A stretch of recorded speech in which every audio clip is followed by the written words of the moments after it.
বিভিন্ন জায়গায় আগুন সন্ত্রাস করতেছে। ওই শেখ হাসিনার কথা মতো তো এদেরকে এখন আগুনে ধরে ফেলে দেওয়া উচিত।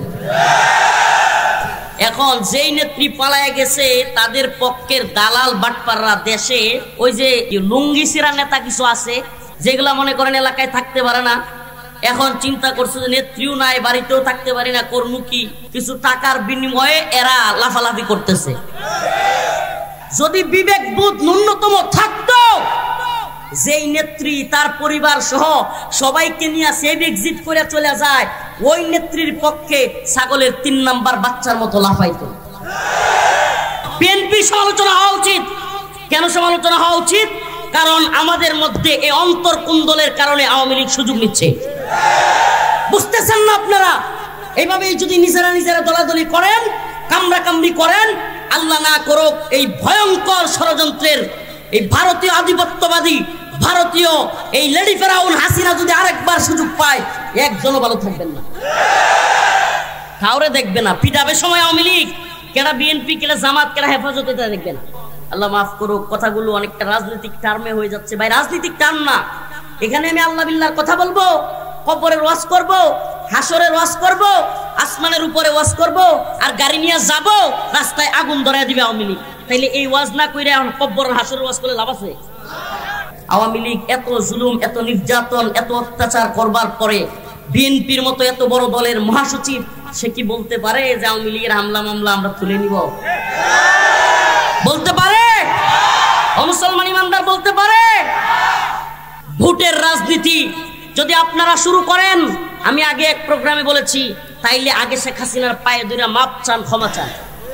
ইন্নাল্লাহা ইশতারা মিনাল মুমিনিনা আনফুসাহুম ওয়া আমওয়ালাহুম বিআন্না লাহুমুল জান্নাহ ইউকাতিলুনা ফি সাবিলিল্লাহ ফায়াকতুলুনা ওয়া ইউকতালুন وعدا عليه حقا في التوراة والإنجيل والقرآن। যে আয়াতে কারিমা উনি তিলাওয়াত করেছেন কিংবা আমি তিলাওয়াত করেছি, আল্লাহ রাব্বুল আলামিন মুমিনদের সাথে একটা ব্যবসার কথা বলছেন। কিসের কথা? কথা শুনতেছেন? ও পলাশবাড়ির মুসলমান, কথা শুনতেছেন? আল্লাহ রাব্বুল আলামিন মুমিনদের সাথে একটা ব্যবসার কথা বলছেন। ব্যবসা, পণ্য আদান প্রদান। ক্রেতা হলেন আল্লাহ। এই ব্যবসার মধ্যে ক্রেতাকে, মানিল্লাযী ইশতারা, ক্রেতাকে। আরে পলাশবাড়ির মুসলমান রাগ করে লাইছেন নাকি? তো কথা কর না কে? ক্রেতাকে ইন্নাল্লাহা ইশতারা মিনাল মুমিনিন أنفسهم وأموالهم بأن لهم الجنة يقاتلون في سبيل الله فيقتلون ويقتلون। এই ক্রয় বিক্রয়, এই যে একটা ব্যবসা। কি ব্যবসা? জান এবং মালের ব্যবসা। সুবহানাল্লাহ। আল্লাহ বলেন ইন্নাল্লাহা ইশতারা মিনাল মুমিনিন আনফুসাহুম ওয়া আমওয়ালাহুম বিআন্না লাহুমুল জান্নাহ। মুমিনদের সাথে আল্লাহর একটা ব্যবসা হচ্ছে। কি? আল্লাহ বলতেছেন যে মুমিনদের মধ্যে নিশ্চয়ই ইন্নাল্লাহা ইশতারা মিনাল মুমিনিনা আনফুসাহুম ওয়া আমওয়ালাহুম বিআন্না লাহুমুল জান্নাহ। এই ক্রয় বিক্রয়ের ক্রেতা হলেন আল্লাহ, বিক্রেতা হলাম আমরা। বিক্রেতা কারা? ক্রেতা কারা? ক্রেতাকে। বিক্রেতা কারা? মানিল্লাযী ইশতারা, ক্রেতাকে। পণ্যটা কি? সুবহানাল্লাহ। পণ্যটা হলো জান এবং মাল। পণ্যটা কি? জান এবং মাল। দুনিয়ার কোনো পণ্য নয়, দুনিয়ার কত দ্রব্য নয়, সরাসরি জান এবং মাল, এটাই হলো পণ্য। কিনবেন কে? বিক্রি করতেছে কারা?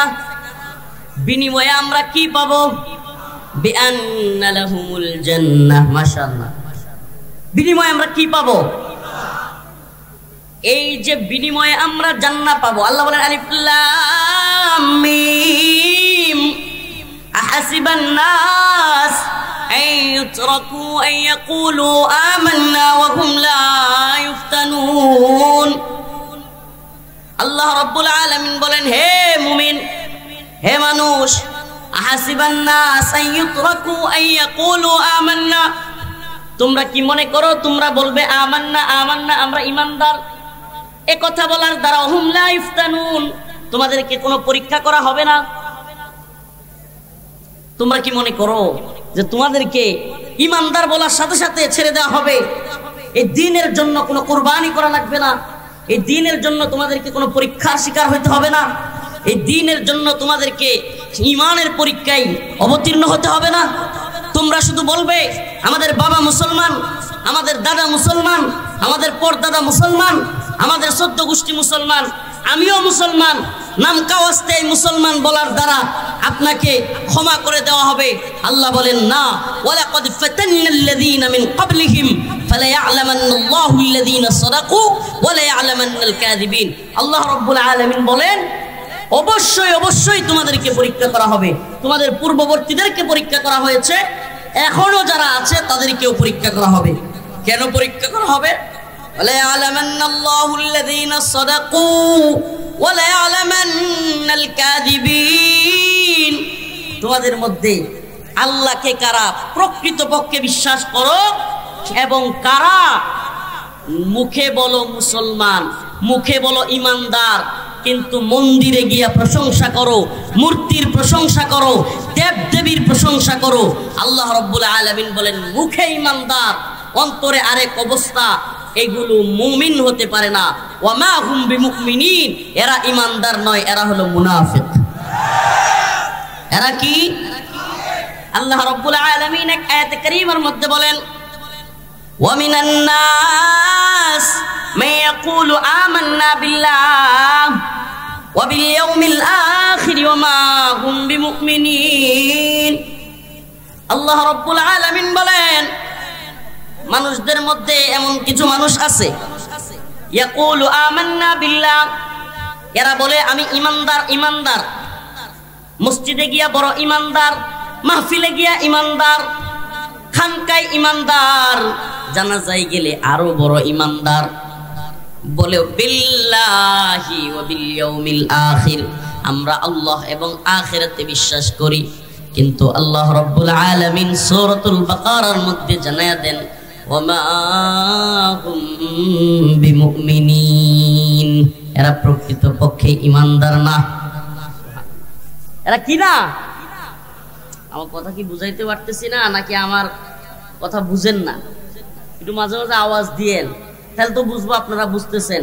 মানুষের সামনে গিয়া বলো ঈমানদার, মানুষের সামনে বলো বড় ঈমানদার, বড় মুসল্লি, সুদখোর, গুন্ডা, বদমাইশ, চাঁদাবাজ, এরাও সকলের সামনে গিয়া বড় ঈমানদার, জানাজায় গিয়া বড় ঈমানদার, কিন্তু মসজিদে ঈমানদার, জানাজায় ঈমানদার, খানকায় ঈমানদার, কিন্তু মাহফিলে ঈমানদার, কিন্তু মন্দিরে গিয়া কিংবা বিভিন্ন ধরনের বিধর্মীদের অনুষ্ঠানে গিয়া আবার ওই বিধর্মীদের পক্ষে কথা বলে। আছে না নাই?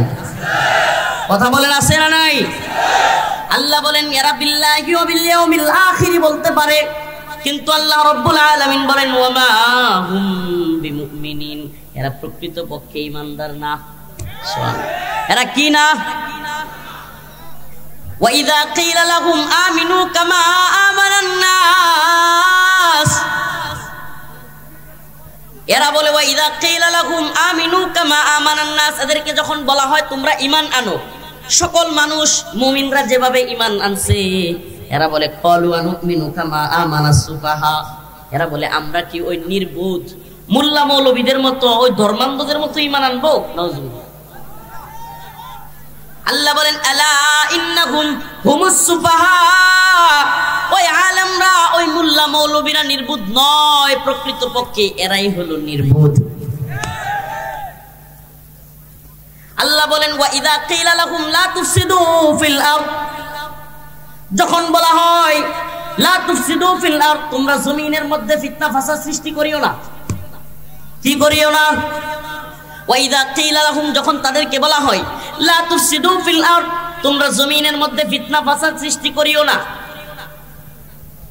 এরা তখন বলে ওয়া ইযা কিলা লাহুম লা তুফসিদু ফিল আরদ, এরা তখন বলে ক্বালু ইন্নামা নাহনু মুসলিহুন, এরা তখন বলে, আরে আমরা কিসের ফিতনা ফাসাদ সৃষ্টি করব, আমরা তো সবচাইতে বড় শান্তিকামী, আমরা শান্তি সমাবেশ করি, লাঠি লইয়া, টেডা লইয়া, হেলমেট লইয়া, রামদাও লইয়া, বাস ট্রাক কিংবা বিভিন্ন গাড়িগুলো পুরাইয়া দিয়া আমরা শান্তি করি। আছে না নাই? আল্লাহ বলতেছেন, ওয়াইদা কিলা লাহুম লা তুফসিদু ফিল আরদ, যখন এদেরকে বলা হয় জমিনে ফিতনা ফাসাদ সৃষ্টি করিও না, অশান্তি সৃষ্টি করিও না, এরা বলে ক্বালু ইন্নামা নাহনু মুসলিহুন, আমরা হলাম শান্তি সমাবেশকারী, আমরা হলাম নিরপেক্ষ, আমরা শান্তিকামী মানুষ। আল্লাহ বলেন, আলা ইন্নাহুম হুমুল মুফসিদুনা ফিল আরদ, আরে এরা শান্তি সমাবেশকারী নয়, এরা বরং শান্তি বিনষ্টকারী, এরা সমাজে ফিতনা ফাসাদ সৃষ্টিকারী। এটা কে কয়? আজকেও দেখেন বিগত দিনে উলামায়ে কেরামকে কারাবন্দি রেখে রিমান্ডে নিয়ে নির্যাতন করে ফাঁসির কাস্টে ঝুলিয়ে বরেণ্য আলেম, দেশ বরেণ্য আলেম, সকলের শ্রদ্ধাভাজন আলেম আল্লামা নূর হোসেন কাসেমী রাহমাতুল্লাহি আলাইহি হত্যার পরে, মৃত্যুর পরে জানাজাটা পর্যন্ত পড়তে দেয় নাই।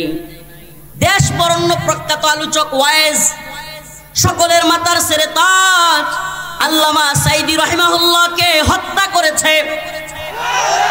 হত্যা করার পরেও ঢাকায় জাতীয় মসজিদ প্রাঙ্গণে জানাজা পর্যন্ত পড়তে দেয় নাই।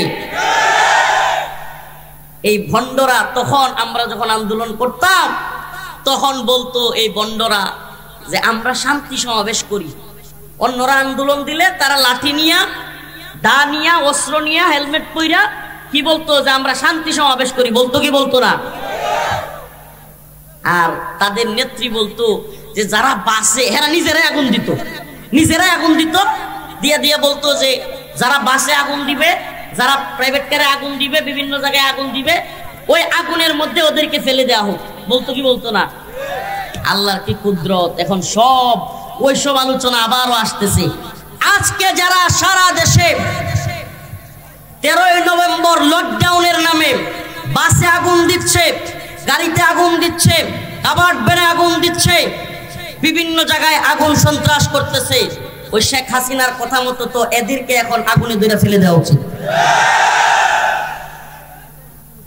আজকে যখন হাজার হাজার মানুষের জীবনের মধ্য দিয়ে, জেল, জুলুম, রিমান্ড, নির্যাতনের মধ্য দিয়ে শত শত মানুষের আহত হওয়া, নিহত হওয়ার মধ্য দিয়ে, সেই হেলিকপ্টার থেকে গুলি, রাস্তায় ছোট ছোট বাচ্চাদের উপর গুলি, আলেমদেরকে ঘুম, খুন, নির্যাতন, নিপীড়ন, ও বাংলাদেশের মানুষ এত তাড়াতাড়ি ভুলে গেছেন? এত তাড়াতাড়ি ভুলে গেছেন? এই তাফসীর কোরআন মাহফিল গুলো করতে দেয় নাই। এগুলা কি ওই বিমানের তলা ভাঙ্গা পড়ছে কথা, নাকি এগুলো সত্য? বলেন, এগুলো কি সত্য না মিথ্যা? আমার সাথে তাল মিলানোর দরকার নাই। এই দিনগুলো আমরা দেখেছি, তাফসীর মাহফিলে বাধা, উলামায়ে কেরামকে জেলে নেওয়া, রিমান্ডে নেওয়া, নির্যাতন করা। আল্লামা সাইদি রাহিমাহুল্লাহ, মাওলানা মামুনুল হক দামাত বারকাতুহুম, কিংবা আমাদের পক্ষে কেউ স্ট্যাটাস দিলে, ফেসবুকে লিখলে পর্যন্ত তাকে ধরে নিয়ে যায়। এই দিনগুলো আমরা দেখি নাই? কথা বলেন, দেখি নাই? তাইলে আমি তো মনে করি যে এরা তো এখন একজন প্রধানমন্ত্রী সহ বাকি 300 জন এমপি মন্ত্রী সবগুলো পালাইছে।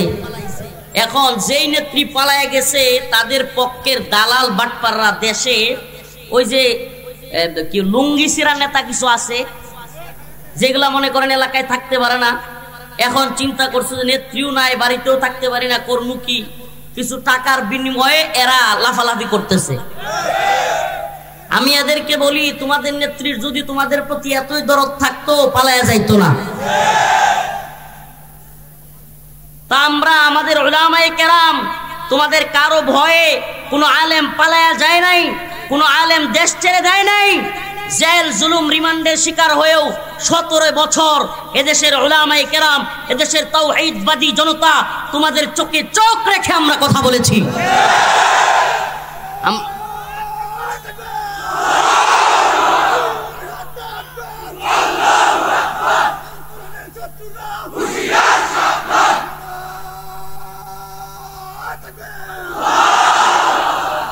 শত শত আলেমকে জেলখানায় নিয়েছে, রিমান্ডে দিয়েছে।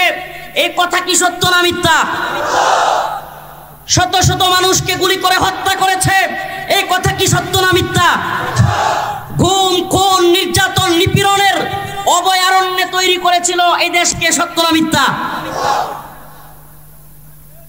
প্রিয় ভাইরা আমার, এত নির্মম পরিস্থিতি তৈরি করবার পরেও উচিত তো ছিল যদি একটুও মনুষ্যত্ব থাকতো, বিবেক যদি এক বিন্দু থাকতো, বিবেক যদি বিন্দু মাত্রও থাকতো, উচিত তো ছিল নিজের ভুল বুঝিয়া মানুষের কাছে ভুল স্বীকার করা, আমার ভুল হয়ে গেছে, জাতির কাছে ক্ষমা চাওয়া। আওয়ামী লীগের সকল নেতা কর্মীদের উচিত ছিল যে আমাদের ভুল হয়েছে, আলেমুল আমাদেরকে নির্যাতন করা, হামলা মামলা দেওয়া, গায়েবী মামলা দেওয়া, জানাজায় গ্রেফতার করা, আলেমদেরকে বেরি পড়াইয়া, এরপরে বেরি পড়াইয়া, হাতে হ্যান্ডকাপ পড়াইয়া এভাবে আদালতে তোলা, আমাদের অন্যায় হয়েছে, ভুল স্বীকার করা। একটা আওয়ামী লীগকে দেখছেন, কথা বলবেন না তো প্লিজ, একটা আওয়ামী লীগকে দেখছেন আজ পর্যন্ত অন্তর থেকে অনুশোচনা বোধ হয়েছে? সত্যি বল, আমি দেখি নাই। আমার আশপাশে আত্মীয় স্বজন কিংবা কাছে যেগুলো ছিল, একটাকেও দেখি নাই যে একটুও অন্তরের ভিতরে অনুশোচনা বোধ আছে। আসলে এদেরকে দেখলে মনে হয় এদের বিবেকে কুত্তা পেশাব করে দিচ্ছে। যদি বিবেক বোধ ন্যূনতম থাকতো, যেই নেত্রী তার পরিবার সহ সবাইকে নিয়ে সেভ এক্সিট করে চলে যায়, ওই নেত্রীর পক্ষে ছাগলের 3 নাম্বার বাচ্চার মতো লাফাইতো। বুঝছেন, আমাদের এলাকায় আমরা দেখি ছোটবেলায় যে সব ছাগলের 3টা বাচ্চা হয়ে যায় না, এই 3টা বাচ্চা হয়ে যাওয়ার পরে বাট তো থাকে 2টা। কয়টা? 2 বাট। তো 2 বাটে 2টা ছাগলের বাচ্চা দুধ খায়, আরেকটা হুদায় লাফায়। তো এখনো যেগুলো বাংলাদেশে লাফাইতেছে এগুলো হলো ছাগলের 3 নাম্বার বাচ্চা। যেগুলো খাইছে এগুলো কিন্তু পালাইছে, বুঝলেন নাই? যেগুলো খাইছে এগুলো কি করছে? যেগুলো ছিল সুবিধাবাদী এগুলো কি করছে? এখন যেগুলো খায়ও নাই পায়ও নাই, ছাগলের 3 নম্বর বাচ্চা এগুলো লাফাইতেছে। কি করে নাই? খায়ও নাই পায়ও নাই, এখন কি করতেছে? আল্লাহ এদেরকে হেদায়েত দান করুন। আরো জোরে বলেন আমিন। যদি হেদায়েত কপালে না থাকে ধ্বংস করে দিক। এরা আল্লাহ মাফ করুক কষ্ট নিচ্ছেন। কেন কথাগুলো বলতেছি জানেন? আমি অনেক দিন ধরে এই সংক্রান্ত কথা ছেড়ে দিছিলাম, আওয়ামী লীগ কেন্দ্রিক কথা ছেড়ে দিছিলাম। কেন জানেন? কারণ আমরা যা শুরু করেছি, এখন আমরা যা শুরু করেছি, আমাদের সমালোচনা নিজেদের হওয়া উচিত। হেফাজতের সমালোচনা হওয়া উচিত, জামাতের সমালোচনা হওয়া উচিত, বিএনপির সমালোচনা হওয়া উচিত। কেন সমালোচনা হওয়া উচিত? কারণ আমাদের মধ্যে এই অন্তর্কুন্দলের কারণে আওয়ামী লীগ সুযোগ নিচ্ছে। বুঝতেছেন না আপনারা? এইভাবেই যদি নিজেরা দলাদলি করেন, কামড়াকামড়ি করেন, আল্লাহ না করুক এই ভয়ঙ্কর ষড়যন্ত্রের এই ভারতীয় আধিপত্যবাদী, ভারতীয় এই লেডি ফেরাউন হাসিনা যদি আরেকবার সুযোগ পায়, একজনও ভালো থাকবেন না, কাউরে দেখবে না। পিটাবে সময় আওয়ামী লীগ, কেনা বিএনপি, কেনা জামাত, কেনা হেফাজত, এটা দেখবে না। অতএব খুব সজাগ হয়ে যান।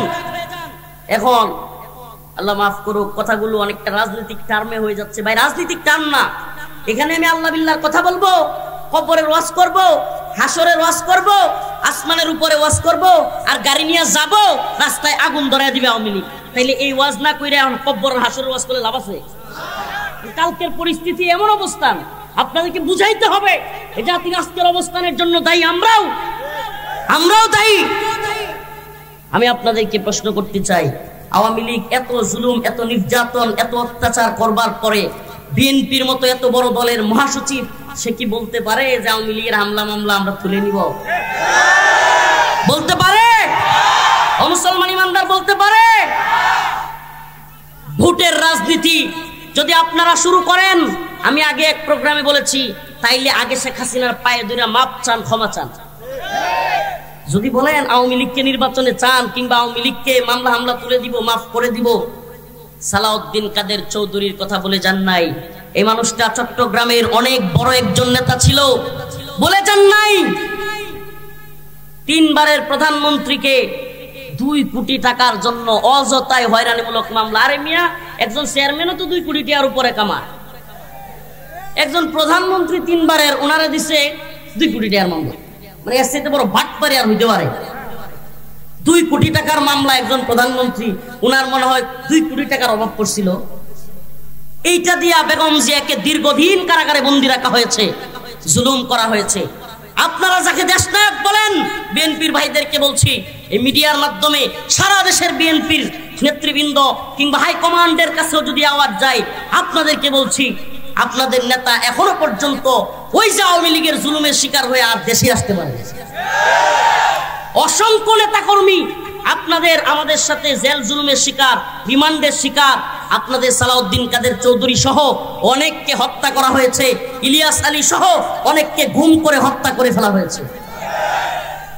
আমার একটা কথা খুব ভালো লেগেছে, সালাউদ্দিন কাদের চৌধুরী সাহেবের ছেলের হুম্মাম কাদের চৌধুরী, বাপকা বেটা, তিনি বললেন একটা মঞ্চে সমাবেশে যে আমারে অনেকেই বলে যে আপাতত আওয়ামী লীগের ভোটেরও দরকার আছে, আস্তে একটু রোয়া সোয়া কথা বলিয়েন। হুম্মাম কাদের চৌধুরী চিৎকার দিয়ে কয়, কিসের কথা? আওয়ামী লীগের ভোটের আমার দরকার নাই। এটা না বাপকা বেটা, অন্তরে জ্বালা আছে। আমি বলি শুনেন, যদি আওয়ামী লীগের দালালি করে থাকেন, আওয়ামী লীগের নির্বাচনে চাইবেন। যদি আওয়ামী লীগ আপনার জুলুম করে থাকে, আপনার নেতার আপনার নেত্রীর জুলুম করে থাকে, আপনি কোনোভাবে আওয়ামী লীগকে নির্বাচনে চাইতে পারেন না। অতএব আমাদের প্রত্যেকগুলো দলের কর্মীদেরকে, নেতাদেরকে বলি, প্লিজ আপনারা বুঝতেছেন না ষড়যন্ত্র, কামরা কামড়ি কম করেন। মনে তো করতেছেন কেউ কেউ ক্ষমতায় মনে হয় আইসা পড়ছি, এত সহজ না ঘোরার ডিম। বিপদে তো নিজেরা পড়বেন। ফাও আমরা যারা ক্ষমতার বাগবাটুয়ারা চাই না, যেহেতু আপনাদের পক্ষে সবসময় থাকি, আমগরা ফেলে, বুঝলেন না? আমরা তো ক্ষমতার বাগবাটুয়ারা বিশ্বাস করি না, গণতান্ত্রিক রাজনীতিতেই বিশ্বাস করি না। কিন্তু সব সময়, আরে এখন যারা কথা বলেন আমাদেরকে একটু সিনা কথা বলেন, আল্লাহ মাফ করুক, ছোট মানুষ। কিন্তু আমি আমিরে জামাতের পাশাপাশি ছিলাম কারাগারে দীর্ঘদিন। আমিরে জামাত আমার কাছে খেজুর পাঠাইতেন, হাদিয়া পাঠাইতেন, আমার পরিবারের খবর রাখতেন। এমনকি অন্যান্য যারা আছেন সরাসরি আমার সাথে কথা হয়। তো আমি সবাইকে বলি একটা কথা, একটা জায়গায় অন্তত একমত থাকিয়েন, একটা জায়গায় অন্তত একমত থাকিয়েন। আওয়ামী লীগ এবং ভারতকে সুযোগ দেন না। ক্ষমতার রাজনীতিতে 4 দিন আগে বন্ধু ছিল জামাত বিএনপি, আজকে শত্রু হয়ে যাচ্ছেন ক্ষমতার জন্য। শত্রু হইয়া এমন জায়গায় যায়েন না যে নিজেরা ডিলাডিলি করতে করতে আবার আল্লাহ না করুক এদেশে ওই ফেসিবাদ, ওই জুলুম আবার চাপিয়ে ওঠে। আমার কথা কষ্ট নিচ্ছেন? কথা বুঝতে পারতেছেন? আমাদেরকে সজাগ থাকতে হবে। আমরা একটা সুন্দর দেশ পাইছি। ও মুসলমান, ডক্টর মোহাম্মদ ইউনূসের সমালোচনা করলে এখন কেউ জেলে নেয়? হ্যাঁ কথা বলেন, জেলে নেয়? ডক্টর মোহাম্মদ ইউনূস কিংবা উপদেষ্টাদের সমালোচনা করলে কারণে মামলা হয়। অথচ হাসিনা নামে কিছু বললে ওই একবারে হাইকমান্ডের কিংবা গোপালগঞ্জের কোন নেতার দরকার নাই। এলাকার যেগুলো লুঙ্গিসিরা নেতা, এগুলো আমার নেত্রীরা কি বলছে ছিল কি ছিল না? সালনাই কুত্তার বাগানাম ছিল কি ছিল না? তো এই পরিস্থিতি থেকে আমরা মুক্তি পাইছি কি পাই নাই? এখন ওই পরিস্থিতিতে আবার কি যাইবার চাই? বলেন আবার যাইবার চাই? যদি যেতে না চাই, ক্ষমতার রাজনীতি খুব ভারসাম্যভাবে করবেন। ক্ষমতায় যেতে চান, ইসলামের পক্ষে কাজ করতে চান, অবশ্যই সেটাও খুব ইনসাফের সাথে, তার উপরে যেন জুলুম না হয়। আল্লাহ বুঝার তৌফিক দান করুক, আমল করার তৌফিক দান করুক। একটা জায়গায় একমত আমাদেরকে থাকতেই হবে, একটা জায়গায় একমত আমাদেরকে থাকতেই হবে। আমরা 17 বছর দেখেছি পিলখানায় বিডিআর বিদ্রোহের নামে সেনা অফিসারদের হত্যা দেখেছি। 2013 সালে আলেমদেরকে রাতের অন্ধকারে ডেকে নিয়ে শাপলা চত্বরে ঢুকে রাতের অন্ধকারে লাইটগুলো বন্ধ করে দিয়ে সমস্ত মিডিয়া, দিগন্ত টেলিভিশন, ইসলামিক টিভি, অনেক টেলিভিশন বন্ধ করে দিয়ে রাতের অন্ধকারে নির্মম ভাবে শত শত মাদ্রাসার ছাত্র আলেমদেরকে হত্যা করতে আমরা দেখেছি, দেখি নাই? এত এত হত্যা, এত এত নির্যাতন দেখেছি। তারপরেও যদি বাঙালির হুঁশ না ফিরে, তাহলে এই বাঙালির জন্য আল্লাহ না করুক, আল্লাহ বলছে যে জাতি পরিবর্তন হতে চায় না, হয় না, আল্লাহও তাদের পরিবর্তন করে না। ইন্নাল্লাহা লা ইউগাইয়িরু মা বিআনফুসিহিম, ইন্নাল্লাহা লা ইউগাইয়িরু মা বিকওমিন হাত্তা ইউগাইয়িরু মা বিআনফুসিহিম। ওই আল্লাহ ওই জাতিকে পরিবর্তন করেন না যে জাতি নিজেরা পরিবর্তন হয় না, চায়। আমরা পরিবর্তন চাই কি চাই না? আমরা চাই এদেশে সাম্য, ইনসাফ, ভ্রাতৃত্ব প্রতিষ্ঠা হোক। কথা কয় না? আরে পলাশবাড়ি আমাদের নেত্রকোনায় কয় হিতলা হয়ে গেছে গা, ঢাকায় কয় পুতায় গেছে। আপনারা কি শীতের রাইতে পুতায় গেছেন নাকি? কথা বলেন না কেন? একটা ইনসাফের সমাজ, একটা কোরআনের সমাজ, ইসলামী মূল্যবোধের সমাজ, একটা ইনসাফের রাষ্ট্র যেখানে চাঁদাবাজি, টেন্ডারবাজি, দুর্নীতি, অনিয়ম, সুদ, ঘুষ, খারাপ কাজ, মানুষকে হত্যা করা, জুলুম করা, নির্যাতন করা, এগুলো থাকবে না। একটা শরিয়ার ভূমি আমরা চাই কি চাই না? আল্লাহ তাআলা এই ভূখণ্ডকে শরিয়ার ভূমি হিসেবে কবুল করুক। জোরে বলেন আমিন। আয়াতে কারিমা কষ্ট নিছেন? একটু আউট কিছু কথা বলে ফেললাম। কেন বললাম? এটাও বলি, আগামীকালকের যে পরিস্থিতি শেখ হাসিনার রায়কে কেন্দ্র করে, এটা অনেকে জানে না। আলহামদুলিল্লাহ বলেন। এই যে লেডি ফেরাউন, আমি এদেরকে বলি, আরে বলি লেডি ফেরাউন, ফেরাউনের মহিলা ভার্সন লেডি ফেরাউন, নাম হলো শেখ হাসিনা। এই লেডি ফেরাউন খুনি হাসিনার আগামীকালকে কিংবা অচিরেই ইনশাআল্লাহ ফাঁসির রায় হইতে পারে। আলহামদুলিল্লাহ বলেন, আরো জোরে বলেন আলহামদুলিল্লাহ। আল্লামা সাঈদী রাহিমাহুল্লাহর ফাঁসির রায় দিয়েছিলিস তোরা, আজকে আল্লাহ তাআলা তোদের পরিণতিও দেখায় দিচ্ছে। উলামায়ে কেরামের নামে ফাঁসির রায় দিয়ে মজা নিত। ওই যে শামসুদ্দিন চৌধুরী মানিক, সে একদিন টকশোতে বলছিল যে আমার জীবনের একটাই খারাপ লাগা, কষ্ট, যে আমি সাইদিরে, দিলওয়ার হোসেন সাইদিরে ফাঁসি দিতে পারলাম না, দেখে যাইতে পারলাম না।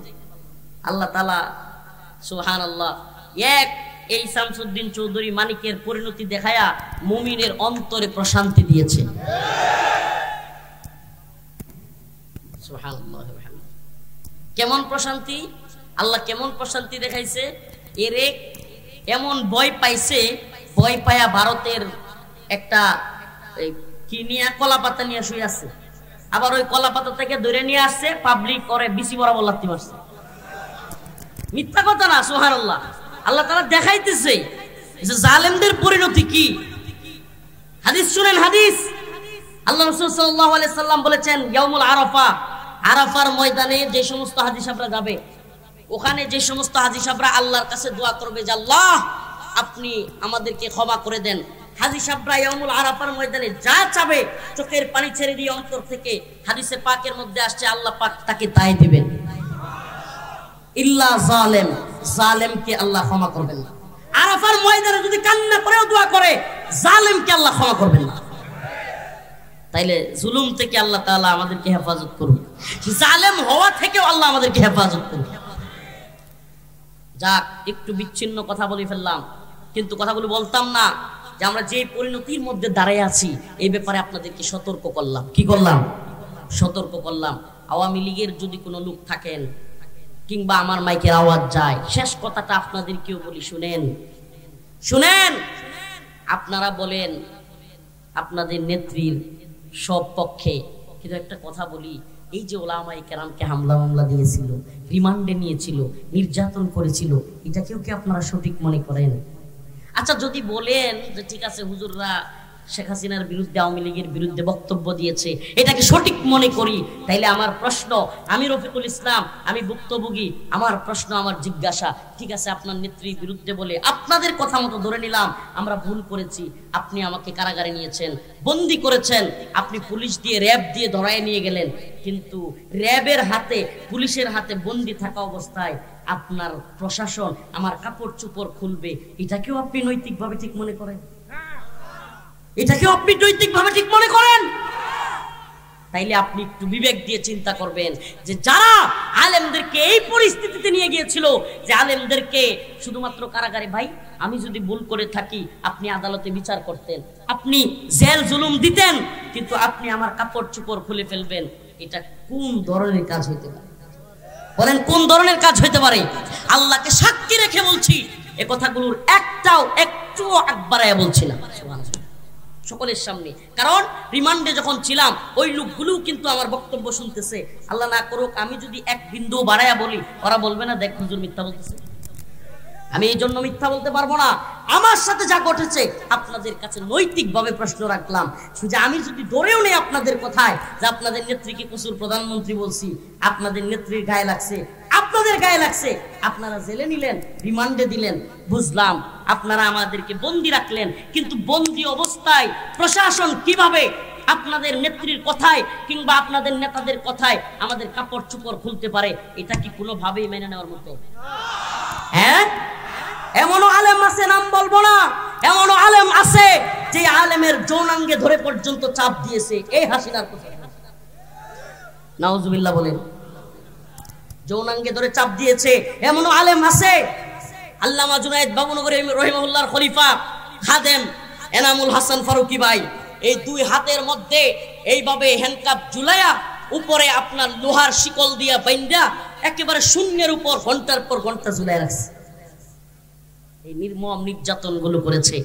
আমার জানতে চাওয়া যে আজকে এত নির্যাতন, নিপীড়ন, গুম, খুন, হত্যার পরে যদি হাসিনারে একবার ফাঁসি দেওয়া হয়, কম হয়ে যায় না?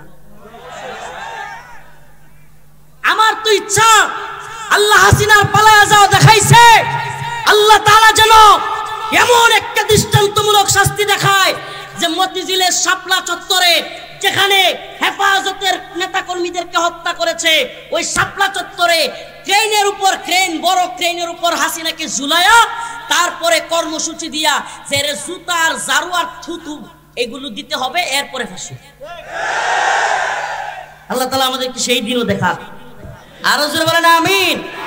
ইন্নাল্লাহ আশতারা মিনাল মুমিনিনা আনফুসাহুম ওয়া আমওয়ালাহুম বিআন্না লাহুমুল জান্নাহ يقاتلون في سبيل الله فيقتلون ويقتلون وعدا عليه حقا। আল্লাহর ওয়াদা সত্য না মিথ্যা? আস্তে বলেন, আল্লাহর ওয়াদা সত্য না মিথ্যা? জোরে বলেন, ওয়াদান আলাইহি হাক্কা।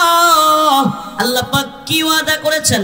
ইন্নাল্লাহ আশতারা মিনাল মুমিনিন أنفسهم وأموالهم بأن لهم الجنة يقاتلون في سبيل الله فيقتلون ويقتلون। আল্লাহ বলেছেন যদি কেউ তার জান মাল আল্লাহর জন্য দিয়া দেয়, আল্লাহর কাছে বিক্রি করে দেয়, আল্লাহ রাব্বুল আলামিন বলেন বিআন্না লাহুমুল জান্নাহ, আমি তাকে বিনিময়ে জান্নাত দিব। ওয়াদান আলাইহি হাক্কা, আল্লাহর ওয়াদা সত্য না মিথ্যা? 2001 সালের ঘটনা, ছোট্ট একটা ঘটনা বলি। 2001 সালের ঘটনা, আমেরিকা তৎকালীন প্রেসিডেন্ট জর্জ ডব্লিউ বুশ, নাম কি? জর্জ ডব্লিউ বুশ ফন্দি ফিকির করতেছে, প্ল্যানিং করতেছে, নীল নকশা তৈরি করতেছে, আফগানে হামলা করবে। এই মুহূর্তে আফগানে হামলা করবে, টুইন টাওয়ারে অ্যাটাকের ছুতু ধরে আফগানে খবর পাঠাইলো যে যদি উসামাকে আমাদের হাতে তুলে দাও আফগান ভালো থাকবে, উসামা বিন লাদেনকে যদি তুলে না দাও আফগানকে মাটির সাথে মিশিয়ে দেওয়া হবে। মোল্লা ওমর রাহিমাহুল্লাহকে অনেক উলামায়ে কেরাম বুঝাইতে গেলেন, বললেন মোল্লা এই দেশটা রাশিয়ার বিরুদ্ধে যুদ্ধ করে একটা সোনার দেশ পাইছো, ইসলামী ইমারত প্রতিষ্ঠা করছো, এখন এক উসামার জন্য আবার আমেরিকা যদি হামলা করে দেশটা ধ্বংস হয়ে যাবে। মোল্লা ওমর রাহিমাহুল্লাহ আলেমদেরকে বললেন, ও প্রিয় উলামায়ে কেরাম, আমার মাথার ছেড়ে তাজ, আপনাদেরকে বলি, আপনাদেরকে সম্মান করি, কিন্তু আমাকে একটা ঘটনা বলেন, আল্লাহর নবীর জিন্দেগিতে একটা ঘটনা আমাকে দেখান। মোল্লা ওমর রাহিমাহুল্লাহ বললেন যে আল্লাহর নবীর জিন্দেগিতে এমন একটা ঘটনা দেখান যে রাসূল সাল্লাল্লাহু আলাইহি সাল্লাম কাফেরদের ভয়ে তার ভাইকে কাফেরদের হাতে তুলে দিয়েছে। একটা ঘটনা দেখান, যদি দেখাইতে পারেন আমিও আমার ভাইকে জর্জ ডব্লিউ বুশের হাতে দিয়ে দিব। 2 নম্বরে যে কথা বললেন এই আয়াতের সাথে মিলে যায়। 2 নম্বরে যে কথা বললেন উনি স্পষ্ট আলেমদেরকে বললেন, ও উলামায়ে কেরাম, আপনারা আমার মাথার তাজ, কিন্তু শুনে রাখুন আমি মোল্লা ওমর জর্জ ডব্লিউ বুশের ওয়াদায়, জর্জ ডব্লিউ বুশের হুমকিতে ভয় পাই না। আমি মোল্লা ওমর দেখবার চাই জর্জ ডব্লিউ বুশের ওয়াদা সত্য নাকি আমার রব্বে কাবার ওয়াদা সত্য। সুবহানাল্লাহ, আমি দেখবার চাই জর্জ ডব্লিউ বুশের ওয়াদা সত্য নাকি আমার রব্বে কাবার ওয়াদা সত্য। ওয়াদান আলাইহি হাক্কা, আল্লাহ পাক দেখিয়ে দিয়েছেন। মোল্লা ওমর দেখে যাইতে পারেন নাই, কিন্তু আমরা দেখেছি আমেরিকা সহ নেটো সহ সব পরাজিত হয়েছে। আল্লাহর ওয়াদা, কাম মিন ফিআতিন কলিলাতিন গালাবাত ফিআতান কাসীরাতান বিইذনিল্লাহ। যদি আল্লাহর পক্ষে একটা দল কায়েম দায়েম থাকে, ভরসা করে আল্লাহর উপর, ছোট্ট দল হওয়ার পরেও আল্লাহ পাক বড় দলের বিরুদ্ধে গালাবাত ফিআতান কাসীরাতান বিইذনিল্লাহ, বড় দলের বিরুদ্ধে আল্লাহ পাক তাদেরকে বিজয়ী করেন। আল্লাহ পাক বিজয়ী করছেন না করেন নাই? আফগান জাতিকে বিজয়ী করছেন না করেন নাই? বোঝা গেল দল ছোট হইতে পারে, কিন্তু আল্লাহর উপর আস্থা এবং ভরসা থাকলে বড় বড় দলের বিরুদ্ধে বিজয়ী হয়। হয় কি হয় না? হয় কি হয় না? আমরা আল্লাহর পক্ষের সৈনিক। আবারও বলছি, আমরা কার সৈনিক? উলাইকা হিজবুল্লাহ। আমরা কার সৈনিক? আল্লাহর সৈনিক। আমরা আল্লাহর জন্য লড়াই করি, আল্লাহর জন্য বাঁচি, আল্লাহর জন্য বেঁচে থাকি। পৃথিবীর কোন তাগুতি শক্তিকে, পৃথিবীর কোন সুপার পাওয়ারকে আমরা ভয় করি না। আমরা ভয় করি একমাত্র কাকে? আমরা এই দ্বীনের জন্য, এই উম্মতের জন্য আমরা প্রয়োজনে জীবন দিয়ে দিতেও রাজি আছি ইনশাআল্লাহ। আর যদি প্রয়োজন হয় দেশ রক্ষা করবার জন্য, এই ভূখণ্ড রক্ষা করবার জন্য, এই দ্বীনকে, এই জমিনকে রক্ষা করবার জন্য প্রয়োজন হলে আমরা জান মাল ইজ্জত সব কিছু দিয়ে লড়াই করতেও যাই। রাজি আছেন ইনশাআল্লাহ? কথা বলেন, রাজি আছেন ইনশাআল্লাহ? বদরের ইতিহাস সংক্ষিপ্ত সময় তো বেশি নাই, শুনেন বদরের ইতিহাস একটু বলি আপনাদেরকে। আল্লাহ রাসূল সাল্লাল্লাহু আলাইহি সাল্লামের কানে খবর আসলো, আল্লাহ রাসূল সাল্লাল্লাহু আলাইহি সাল্লামের কানে খবর আসলো যে মক্কা থেকে কুরাইশরা বিশাল এক বাহিনী সিরিয়া থেকে পণ্য নিয়ে মক্কার দিকে আসতেছে। উদ্দেশ্য হলো তারা এই পণ্য সামগ্রী এক কইরা টাকা পয়সা জমায়া, দিনার দিরহাম তৎকালীন জমায়ে, স্বর্ণ এগুলো জমায়ে তারা অস্ত্র কিনবে, ঘোড়া কিনবে, তীর কিনবে, বল্লম কিনবে, কিনে মদিনায় মুসলমানদের উপর আক্রমণ করবে। বিশৃঙ্খলা করতেছেন, তাহলে আমি কিন্তু ছেড়ে দিব, ফুট করে ছেড়ে দিব। বুঝলাম না আপনাদের কি হলো?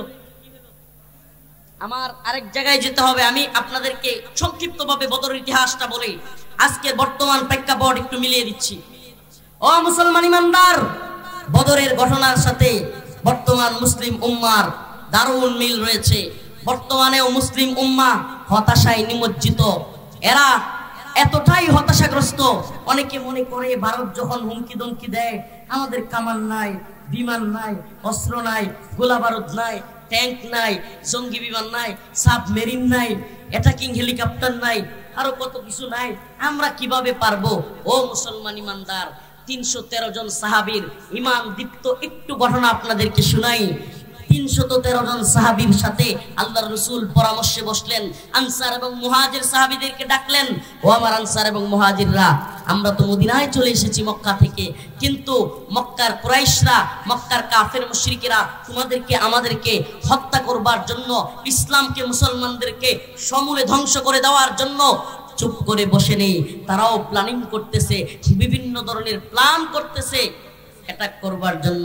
আল্লাহ রাসূল সাল্লাল্লাহু আলাইহি ওয়াসাল্লাম সাহাবাই কেরামকে নিয়ে বসলেন।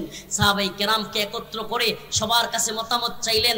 হযরত মিকদাদ রাদিয়াল্লাহু আনহু আনসারদের মধ্য থেকে একজন দাঁড়ায় গেলেন, বললেন, ইয়া রাসূলুল্লাহ, আপনি কিসের আশঙ্কা প্রকাশ করতেছেন? এই আনসাররা যারা আপনাকে মক্কা থেকে মদিনায় হিজরত করে নিয়ে এসেছে, আপনাকে বাসস্থান, আপনার সাহাবীদেরকে আমরা এখানে খাওয়া দাওয়া নিরাপত্তার ব্যবস্থা করেছি। ও প্রিয় মুহাম্মদ আরবি সাল্লাল্লাহু আলাইহি ওয়াসাল্লাম, আপনাকে কথা দিচ্ছি, আমি মিকদাদ সহ সমস্ত আনসাররা কথা দিচ্ছে, আপনি যদি বদরে কেন, আপনি যেখানে আমাদেরকে ডাকবেন, আপনার সামনে আছি, পিছনে আছি, আপনার ডানে আছি, আমরা আপনার বামে আছি। সুবহানাল্লাহ বলবেন না? সাহাবায়ে কেরামের নমুনা দেখছেন। এখন যদি আপনাদেরকে ডাকি যে ইসলামের জন্য, দেশের জন্য, দ্বীনের জন্য, ঈমানের জন্য জীবনটাকে কুরবান দিয়ে দিতে হবে, নাইলে কাফের মুশরিকদেরকে প্রতিহত করতে গিয়ে ওদের হাত পা গুঁড়া করে দিতে হবে, রাজি আছেন? রাজি আছেন ইনশাআল্লাহ? এই কে কে রাজি আছেন? চিৎকার দিয়ে হাত তুলেন।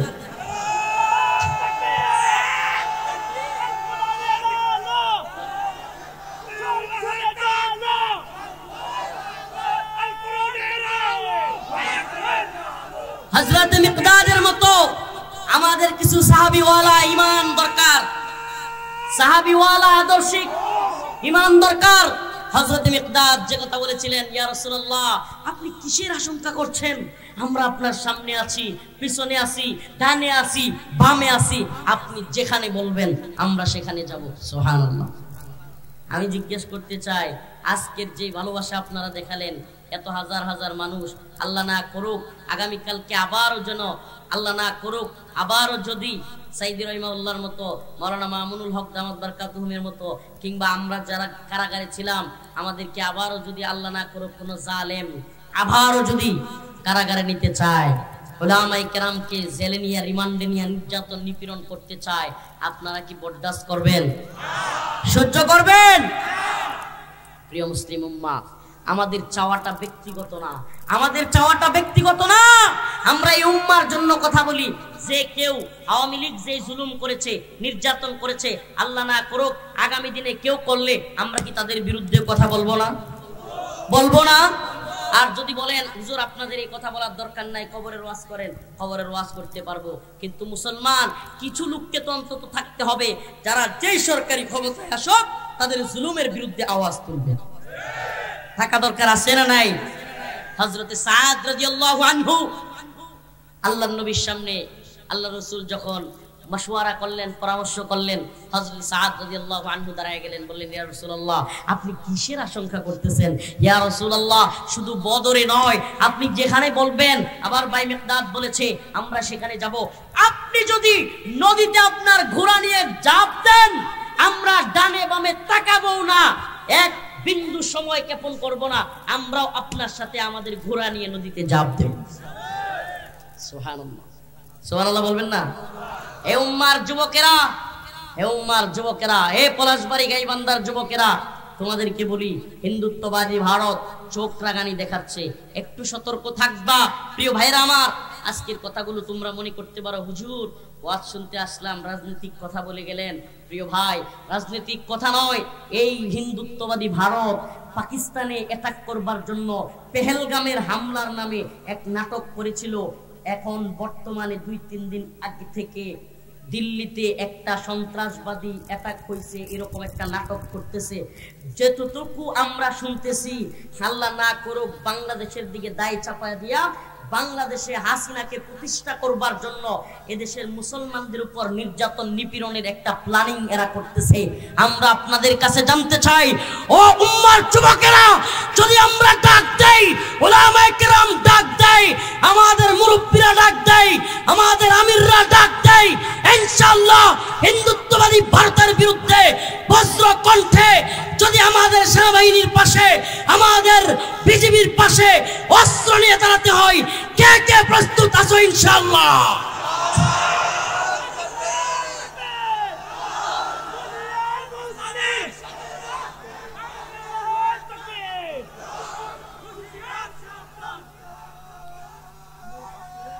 আমার মুখের কোনো কথা বলছি না, ও মুসলমান ইমানদার, আমার মুখের কোনো কথা বলছি না, আল্লাহ পাকের কথা বলছি।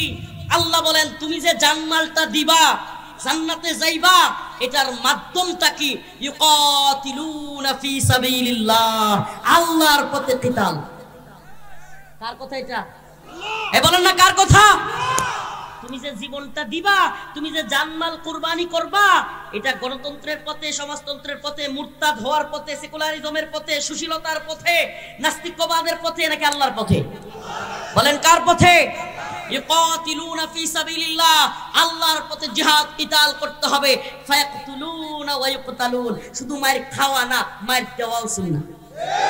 ফায়াকতুলুনা ওয়া ইউকতালুন, যেমন আমরা ইসলামের জন্য জীবন দিব, ইসলামের জন্য মার খাবো, দ্বীনের জন্য প্রয়োজনে মাইরাও ফেলবো। এটা কার কথা? শুধু মায়ের খান নাই সাহাবায়ে কেরাম, শুধু রাসূল সাল্লাল্লাহু আলাইহি সাল্লাম মায়ের খান নাই, সাহাবায়ে কেরাম শুধু মার খান নাই, খালিদ বিন ওয়ালিদ মার খান নাই। মুতার প্রান্তরে খালিদ বিন ওয়ালিদ একটা নয়, দুইটা নয়, অনেকগুলো তরবারি কাফেরদেরকে কচু কাটা করতে করতে ভেঙে ফেলেছে। আমরা সেই খালিদ বিন ওয়ালিদের উত্তরসূরি, আমরা সেই মুহাম্মদ বিন মাসলামার উত্তরসূরি, আমরা সালাউদ্দিন আইয়ুবের উত্তরসূরি, আমরা মুহাম্মদ বিন কাসিমের উত্তরসূরি। আমাদের রক্তে বহমান তাদের রক্ত, আমরা তাদের উত্তরসূরি। কোন কাফের মুশরিকের কোন হিন্দুত্ববাদী ভারতের চোখ রাঙানি আমরা ভয় পাই না। বলে হুজুর আপনাদের কাছে কি আছে? আমি বলি আমাদের কাছে ওই সাহাবীদের। হে মুসলমান, কথা বলবেন কম, শুনেন। 313 জন মানুষ আজকের দুনিয়ায়, কারো কাছে ঘোড়া নাই, কারো কাছে তীর নাই, কারো কাছে তলোয়ার নাই, তরবারি নাই। যদি এই জামানায় 313 জন মানুষ 1000 মানুষের বিরুদ্ধে, যাদের অস্ত্র আছে, অস্ত্র সজ্জায় সজ্জিত, ঢাল আছে, তলোয়ার আছে, তরবারি আছে, মিনজানিক আছে, ক্ষেপণাস্ত্র আছে, এরকম 1000 জন সশস্ত্র লোকের বিরুদ্ধে 313 জন, যাদের ঘোড়া নাই, যাদের তীর নাই, তলোয়ার নাই, এমন একটা 313 জনের বাহিনী যুদ্ধ করতে যায়। সত্যি কর, এই জামানায় আমরা অনেকে পাগল হইতাম না? চিন্তা করছেন কখনো? আয় হায়, কয় কি এই লোকগুলো 313 জন, অথচ এদের কি নাই? কারো তীর নাই, আছে কিছু কিছু যুদ্ধ সরঞ্জাম আছে, কারো কাছে তলোয়ার আছে, আবার কারো কাছে নাই। সুবহানাল্লাহ বলবেন না? এই মানুষগুলো এইভাবে তীর, তলোয়ার, ঢাল কিংবা মিনজানিক ছাড়াই, অনেকে আল্লাহর নবীর কথায়, কেউ লাঠি নিয়া, কেউ দাও নিয়া, কেউ তলোয়ার নিয়া, যার যা ছিল আল্লাহর নবীর কথায় ছুটে গিয়েছেন। আল্লাহ রাসূল আল্লাহর কাছে দোয়া করলেন, আয় আল্লাহ, আজকের এই 313 জন যদি আল্লাহ পরাজিত হইয়া যায়, আপনার নাম নেয়ার মতো, আপনার ইবাদত করার মতো এই জমিনে আর কেউ থাকবে না। আই মাওলা, আপনি সাহায্য করেন। রব্বুল আলামিন বলেন, হে নবী, ওয়াদান আলাইহি হাক্কা, আমি আল্লাহর ওয়াদা সত্য। আপনি যান, আপনার সাহাবায়ে কেরামকে, আপনার সাথীদেরকে সাহায্য সহযোগিতা করবার জন্য আমার ফেরেশতারা দলে দলে তৈরি হচ্ছে। সুবহানাল্লাহ বলবেন না? দলে দলে তৈরি হচ্ছে। আপনি যান, ইয়া রাসূলুল্লাহ। যুদ্ধের ময়দানে গেলেন, সুবহানাল্লাহ, এমন এক বৃষ্টি হইল, সাহাবায়ে কেরাম যে অংশে ছিলেন এই অংশটা ছিল বালু মাখা, এমন বালু মাখা যেই বালুতে হাঁটা যাচ্ছিল না। আর ওরা যেখানে ছিল শক্ত ভূমি ছিল, এমন ভূমি, খুব মজা কইরা ছিল। আল্লাহ তাআলা হঠাৎ কইরা দিলেন বৃষ্টি। এই বৃষ্টির কারণে সাহাবায়ে কেরাম যেখানে ছিলেন বালুতে, ওই বালু হয়ে গেল শক্ত সুন্দর, আর ওরা যেখানে ছিল শক্ত, ওই শক্ত মাটি হয়ে গেল পিচ্ছিল। সুবহানাল্লাহ কইবেন না? এমন পিচ্ছিল হইছে, ওগুলো দাঁড়াইতেই পারে না। আল্লাহ তাআলা ফেরেশতা দিয়া থাফরায়া নাক মুখ থুতা কইরা দিয়া যুদ্ধ হারাই দিছে। হাদিসের কথা বলছে, হাদিসের কথা। আল্লাহ রাসূলের এক সাহাবী আল্লাহর নবীকে যুদ্ধের পরে এসে বলতেছে, ইয়া রাসূলুল্লাহ, আমি হঠাৎ করে দেখি আমার সামনে একটা কাফের আসছে, আমি গেছি মারতে, হঠাৎ করে দেখি এইটা ঠাস করে শব্দ হইছে, নাক মুখ থেত্রা বেত্রা উঠে পড়ে গেছে। সুবহানাল্লাহ বলবেন না? আল্লাহর রাসূল বলেন, ওয়াদান আলাইহি হাক্কা, আমার মাওলার ওয়াদা সত্য। আমার মাওলা বলেছিলেন ফেরেশতারা সহযোগিতা করবে। ফেরেশতা সাবুক দিয়া নাকে মুখে বাড়ি মারছে, ওই কাফের সিক্কা পড়ে গেছে। সুবহানাল্লাহ বলবেন না? ও মুসলমান, ও পলাশবাড়ির ইমানদার মুসলমান, জানতে মনে চাই, ওই বদরের মালাইকারা কি এখনো আছে নাকি নাই? একটু আসতে কোন আছে না নাই? বদরের মালাইকারাও এখনো আছে, সেই রব আল্লাহ এখনো আছে। হিন্দুত্ববাদী ভারত যদি এই ভূখণ্ডের দিকে, শাহজালাল মুজাররাদি আমিনীর ভূমির দিকে চোখ তুলে তাকাস, আবারও আমরা ইনশাআল্লাহ শাহজালালের তরবারি নিয়ে করছে উঠবো। ইমানি পাওয়ারে আমরা বদরের মতো করছে উঠবো। আল্লাহ পাক মালাইকা দিয়ে মুহাম্মদ বিন কাসিমকে যেমন, বদ্রীদেরকে যেমন সহযোগিতা করেছিলেন, আমাদেরকেও সহযোগিতা করবেন। হিন্দুত্ববাদী ভারত পরাজিত হবে, পরাজিত হবে, পরাজিত হবে ইনশাআল্লাহ।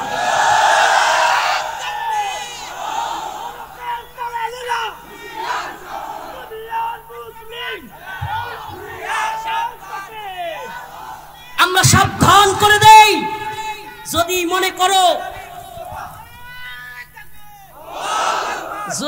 করো আমরা দুর্বল ছোট দেশ, আমরা কি করতে পারবো, এই করতে পারবো, সেই করতে পারবো। আরে যেই জাতি হাসিনার মতো জালেম রে টেডা আর এই যে লাঠি চূড়া দিয়া এই বিজিবি, পুলিশ, র্যাব সবগুলোর সামনে থেকে খেদাইতে বাধ্য করছে, এই জাতির এমন জজবা আছে, বদ্রীদের মতো ইনশাআল্লাহ এই ভূমিতেও তালেবানদের মতো, বদ্রীদের মতো কাফেলা তৈরি হবে, যারা হিন্দুত্ববাদী ভারতকে দেশ ইমান রক্ষা করবার জন্য নাস্তানাবুদ করে দিবে ইনশাআল্লাহ। কাতিলুহুম ইউআযিবুহুমুল্লাহ বিআইদিকুম। সুবহানাল্লাহ। সাবধান, খানকা থেকে অনেকে গিয়ে হুজুর একটু দোয়া করেন ভারত ধ্বংস হয়ে যায়। আরে না মিয়া, এত সহজ না। দোয়া করে যদি হাসিনার পতন গড়ায় লাগে যাইতো, এত সহজ না। আল্লাহ বলছে কাতিলুহুম, তোমরা জিহাদ করো, কিতাল করো, ইউআযিবুহুমুল্লাহ, আল্লাহ তাদেরকে আযাব দিবে, বিআইদিকুম, তোমাদের হাত দ্বারা। তাইলে আল্লাহর যদি কারো কোন পিসা হুজুর একটু দোয়া করে দেন, না, আল্লাহ বলছে না, দোয়া না, দোয়া তখন করবা ময়দানে গিয়া। দোয়া কোথায় করবা? কাতিলুহুম, তোমরা তাদের বিরুদ্ধে যুদ্ধ করো, ইউআযিবুহুমুল্লাহ, আল্লাহ তাদেরকে শাস্তি দিবে, এটা সত্য, এই ওয়াদা আল্লাহর আছে। কিন্তু বিআইদিকুম, আল্লাহ নিজে ফেরেশতা পাঠায়া দিবে, কিন্তু তোমাদের হাত দ্বারা। সুবহানাল্লাহ। বাহ্যিকভাবে তোমাদের হাতগুলো রেডি করতে হবে, তোমাদের হাতগুলো রেডি করতে হবে যে প্রয়োজনে দেশের জন্য, ইমানের জন্য, এই ভূখণ্ড রক্ষা করবার জন্য প্রয়োজনে আমরাও সেনাবাহিনীর ভূমিকায় অবতীর্ণ হব। আল্লাহ তাআলা আমাদের বুঝার এবং আমল করার তৌফিক দান করুন। আরো জোরে বলেন আমিন। আল্লাহর ওয়াদা সত্য না মিথ্যা? কোনো সন্দেহ আছে? লা শাক্কা ফি কালামি, এই কথার মধ্যে কোনো সন্দেহ নাই। আল্লাহ পাক আমাদের সবাইকে আল্লাহর সৈনিক হয়ে দ্বীনের জন্য, এই ভূখণ্ডের জন্য সমস্ত হিন্দুত্ববাদী ষড়যন্ত্র আল্লাহ তাআলা নস্যাৎ করে দেওয়ার মতো আমাদেরকে শক্তি দান করুন। সুবহানাকাল্লাহুম্মা ওয়া বিহামদিকা, আশহাদু আল্লা ইলাহা ইল্লা আনতা, আস্তাগফিরুকা ওয়া আতুবু ইলাইক। আলহামদুলিল্লাহি রাব্বিল আলামিন, আর রহমানির রহিম, মালিক ইয়াউমিদ্দিন, ইয়াকা না'বুদু ওয়া ইয়াকা নাস্তাঈন, আল্লাহুম্মা রযুকনা শাহাদাতান ফি সাবিলিক। আয় আল্লাহ পাক পরওয়ারদিগারে আলম, আমাদের জীবনের জিন্দেগির সমস্ত গুনাহ খাতা maaf করুন। আয় রব্বুল আলামিন, মাওলাই কারীম, আল্লাহ ফিলিস্তিনের মুসলমানদেরকে হেফাজত করেন। Bosnia, Chechnya, Mali, Somalia, Yemen, Afghan, Uyghur, Kashmir, Arakan সহ সমস্ত ভূখণ্ডের মুসলমানদেরকে হেফাজত করেন। রব্বুল আলামিন, আল্লাহ এই পলাশবাড়ি গাইবান্ধায় আজকের প্রোগ্রামকে আপনি কবুল আর মঞ্জুর করেন। আল্লাহ এই মাদ্রাসা ও এতিমখানাকে আপনি কবুল আর মঞ্জুর করেন। রব্বুল আলামিন, আল্লাহ এই মাদ্রাসার ছাত্র শিক্ষক সবাইকে কবুল করেন। আয় আল্লাহ, আমাদের মধ্যে যাদের বাবা নাই, যাদের মা নাই, তাদের বাবা মার কবরকে আপনি জান্নাতের বাগান বানায় দেন। রব্বুল আলামিন, সমস্ত ফিতনা ফাসাদ থেকে আমাদেরকে হেফাজত করেন। রব্বুল আলামিন, অসুস্থদেরকে সুস্থতা দান করেন, ঋণগ্রস্তদের ঋণ পরিশোধ করার তৌফিক দান করেন, অভাবীদের অভাব দূর করেন।